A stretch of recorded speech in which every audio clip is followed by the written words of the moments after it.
చిన్నస్వామి స్టేడియంలో బెంగళూరు కోల్కతా మధ్య జరిగిన ఐపీఎల్ 10వ మ్యాచ్లో కోల్కతా జట్టు ఆల్రౌండ్ ప్రదర్శన చేసి బెంగళూరుపై 7 వికెట్ల తేడాతో గెలిచింది. అంతేకాదు ఈ గెలుపుతో వరుసగా 6సారి ఆర్సీబీపై వారి సొంత మైదానంలో గెలుపొందిన టీంగా రికార్డు సృష్టించింది. ఇక ఈ ఓటమితో బెంగళూరు జట్టుతో పాటు ఆ జట్టు అభిమానులు కూడా తీవ్ర నిరాశ చెందారు. ఇక మ్యాచ్ అనంతరం ఆ జట్టు కెప్టెన్ డూప్లెసిస్ తమ ఓటమికి గల కారణాలను విశ్లేషించాడు.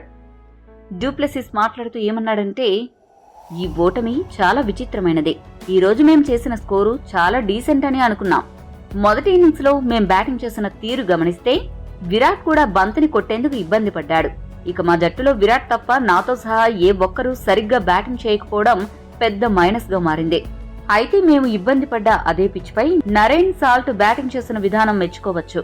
వారు మా బౌలర్లపై ఒత్తిడి తెచ్చారు. వారు బలమైన క్రికెట్ షాట్లను కొట్టారు మరియు చాలా చక్కని ఆటను ప్రదర్శించారు. మొదటి 6 ఓవర్లలోనే వారిద్దరూ ఆటను మా నుండి దూరం చేశారు. దీనికి తోడు మా జట్టులో ఫాస్ట్ బౌలర్లు ఆశించిన మేర రాణించడం లేదు. రాబోయే మ్యాచ్ల కోసం కొన్ని కఠిన నిర్ణయాలు తీసుకుని జట్టును ప్రక్షాళన చేయాల్సిన అవసరం ఉంది. మా బౌలింగ్ విభాగం చాలా మెరుగవ్వాలి. అందుకోసం కొన్ని ప్రణాళికలు రచించాలి అని డూప్లెసిస్ పేర్కొన్నాడు. ఈ వీడియో మీకు నచ్చితే లైక్, షేర్, కామెంట్ చేయండి. మరిన్ని స్పోర్ట్స్ అప్డేట్స్ కోసం మా ఛానల్ ను సబ్స్క్రైబ్ చేసుకోండి.